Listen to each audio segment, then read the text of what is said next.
കർത്താവായ യേശുക്രിസ്തുവിൻ്റെ അതിവിശുദ്ധ നാമം വാഴ്ത്തപ്പെടുമാറാകട്ടെ.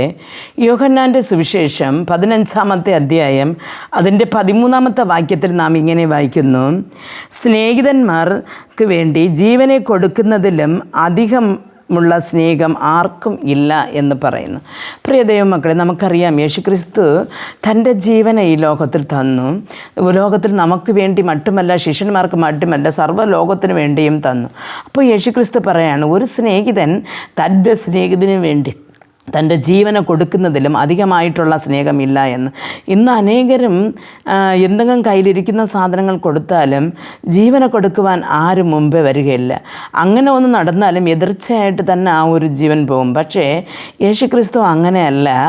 ജീവന് പറയാണ്, ഒരു ജീവൻ കൊടുക്കുന്നതിലും അധികമായ സ്നേഹം ഇല്ല എന്ന്. പക്ഷേ 14-ാമത്തെ അധ്യായം 3-ാമത്തെ വാക്യത്തിൽ നാം വായിക്കുമ്പോൾ അവിടെ കാണുന്നു: ഞാൻ പോയി നിങ്ങൾക്ക് സ്ഥലം ഒരുക്കിയാൽ ഞാൻ ഇരിക്കുന്ന ഇടത്ത് നിങ്ങളും ഇരിക്കേണ്ടതിന് പിന്നെയും വന്ന് നിങ്ങളെ എൻ്റെ അടുക്കൽ ചേർത്ത് കൊള്ളുമെന്ന് ശിഷ്യന്മാർക്ക് വാക്ക് കൊടുക്കുകയാണ്. പ്രിയ ദൈവമക്കളെ, തൻ്റെ ശിഷ്യന്മാരായി ആകുന്ന ഓരോരുത്തർക്കും ദൈവം കൊടുക്കുന്ന ഒരു പ്രോമിസാണ് അത്.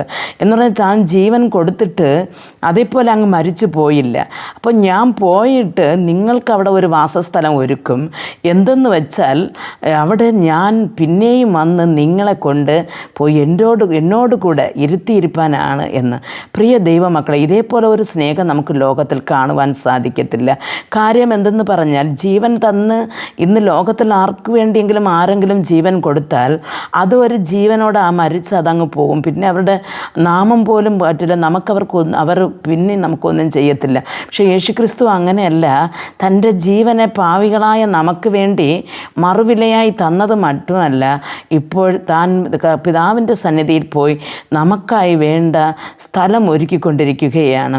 നമ്മുടെ വാസസ്ഥലം നമുക്ക് ഒരുങ്ങിക്കഴിയുമ്പോൾ പിന്നെയും അവൻ വന്ന് നമ്മെ ചേർത്ത് കൊള്ളുമെന്ന് നമുക്ക് വാക്ക് തന്നിട്ടുണ്ട്.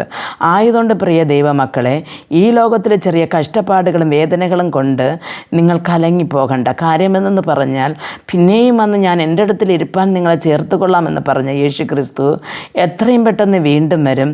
നമ്മെ കൊണ്ട് തൻ്റെ പിതാവിൻ്റെ സന്നിധിയിൽ കൊണ്ടുപോയി തന്നോട് കൂടെ ഇരുത്തിയിരിക്കുകയും ചെയ്യും. പ്രാർത്ഥിക്കാം. ഞങ്ങൾ അതിവാത്സല്യമായി സ്നേഹിച്ച് വഴി നടത്തുന്ന ആ സ്വർഗസ്ഥ പിതാവേ, ഞങ്ങൾ ഈ ലോക കഷ്ടപ്പാടുകൾ കണ്ട് കർത്താവെ കലങ്ങിപ്പോകാതെ വണ്ണം അങ്ങയിൽ തന്നെ ആശ്രയിച്ച് ജീവിപ്പാൻ ഞങ്ങൾക്ക് കൃപ തരണമേ. കർത്താവെ, വാസസ്ഥലം ഒരുക്കി പിന്നെയും വന്ന് ഞങ്ങളെ ചേർത്ത് കൊണ്ടും കൊള്ളാമെന്ന് ഞങ്ങൾക്ക് വാക്ക് തന്നതിനെ ഓർത്ത് ദൈവം ഞങ്ങൾ ജീവിച്ചു പോകുന്നു. കർത്താവെ, അങ്ങ് തക്ക സമയത്ത് ഞങ്ങൾക്കുള്ള പ്രതിഫലവുമായി വന്ന് ഞങ്ങൾ അങ്ങയുടെ സന്നിധിയിൽ ചേർക്കുവോളം ഞങ്ങൾ വിശ്വസ്തയോടും നീതിയോടും നിർമ്മലതയോടും അങ്ങയുടെ തിരിഹിതം ചെയ്ത് ഈ ഭൂമിയിൽ ജീവിപ്പാൻ ഞങ്ങൾക്ക് ഓരോരുത്തർക്കും കൃപ നൽകണമെന്ന് പ്രാർത്ഥിക്കുന്നു. യേശുക്രിസ്തുവിൻ്റെ നാമത്തിൽ പ്രാർത്ഥിക്കുമ്പോൾ പ്രാർത്ഥന കൃപയോട് കേട്ട് മറുപടി നൽകി തരണം നല്ല പിതാവേ. ആമേൻ.